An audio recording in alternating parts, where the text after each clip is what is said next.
Okay, this is a video in which Harman Smith makes the claim that Square Enix. Square Enix report confirms that Final Fantasy 16 is a failure, and in this his core thesis is that he has access to a earnings report that would be the point of interest of investors, and he makes a false appeal to authority and goes on several tangents.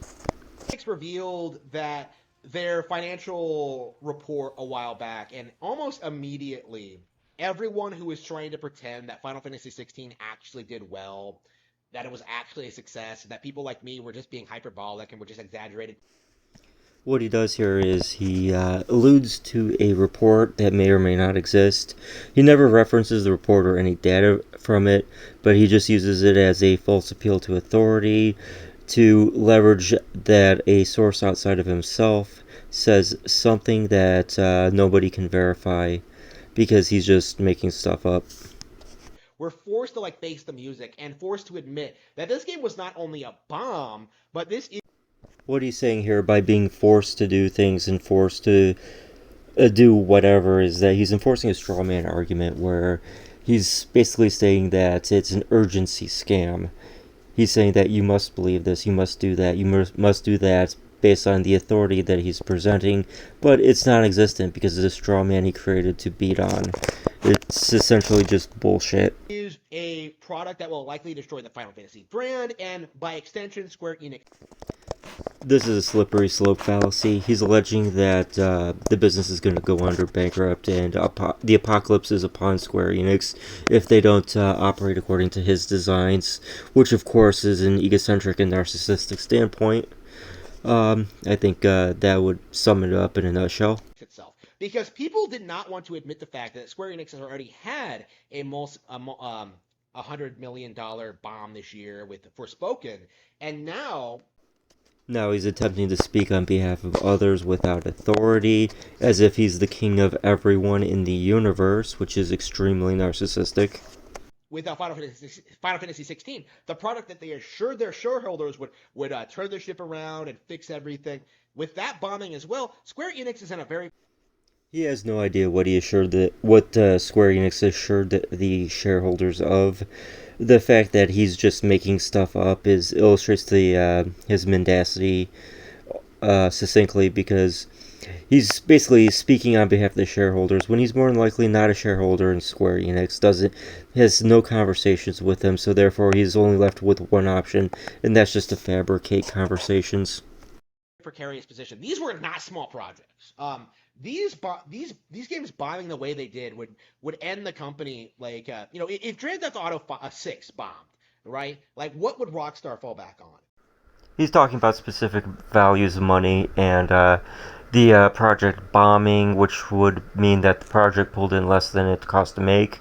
Now, the project sold 3 million copies at $70 a piece, which would pull in a profit of about 200 million, which is good for a game of that capacity.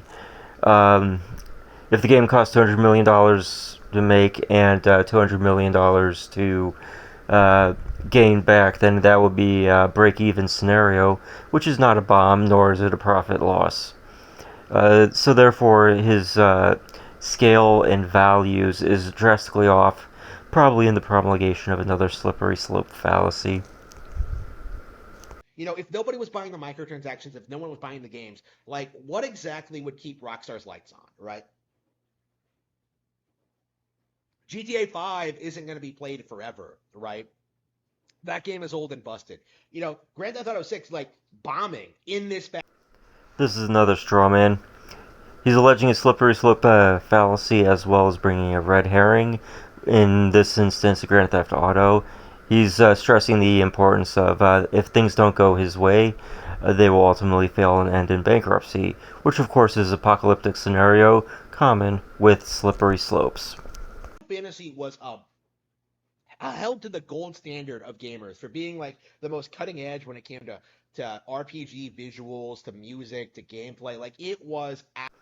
His idea of subjective reasoning of a gold star whatever is rooted in his biases, and his biases and proclivities often lie with a particular brand, which he is notorious for, which is of course the Nintendo brand, to which he bashes all others. Therefore, his gold standard is quite clearly obvious and subjective. Absolute, the absolute peak of JRPG, of the JRPG like dominance, right? Like the 90s, right? We saw lots of great stuff. Like Square Enix established this genre name, and over the past like 3 decades. This is the part of the video where he goes on about the 90s and Square Enix somehow existing back then when in fact they were not Square Enix.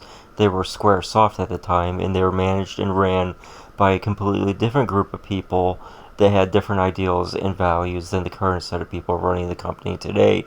Therefore, what he is adhering to is a fallacy known as chronological snobbery. He thinks that the glories of the past days can be applied to the present era when the people and the culture is entirely different. They've shat all over it, right? Like they told you that like we're not going to make turn-based RPGs anymore. We're not going to make games on Nintendo anymore. We're Square Enix. This is the part of the video where he speaks on behalf of other people and puts words in the mouths of others to project his own fantasies and ideations of how he thinks the world runs. This is, again, extremely narcissistic and arrogant. I'm currently playing music over his bitchy rant that's going on right now because it is rather annoying. He's just salting, crying, molding, coping, seething. Everything, and it'll sell. And over the past several years, especially the past decade, that has become less and less true. Like, the Final Fantasy brand has become toxic because of Square Enix's inability to evolve and grow with the time. Actually, most bad literature and such doesn't come with cultural or whatever you want to personally have. What it comes from is bad storytelling or toxic storytelling or pissing the audience off. Those are the things that usually freaking get people mad at the literature. But I mean, it's just because you're angry because people didn't make your salad the way you want it. Like, I remember growing up, like, anticipating the release of Kingdom Hearts 3. I remember being such a huge fan of Kingdom Hearts that I got into like classic Final Fantasy and classic Disney animation. I got so into Square Enix. I was so invested in like everything, and then like I played the original Final Fantasy on the 8-bit NES in 1988. You're not special for playing Kingdom Hearts 3. Okay, the remainder of this video is him just crying, bitching, and moaning about Kingdom Hearts 3 not being up to his expectations, which I really don't care about. I played so many games throughout my lifetime, it's ridiculous. So that was Harman Smith's rant about Square Enix, and he never mentioned the investor report. He never quoted from it, never cited it, even though it was his main thesis.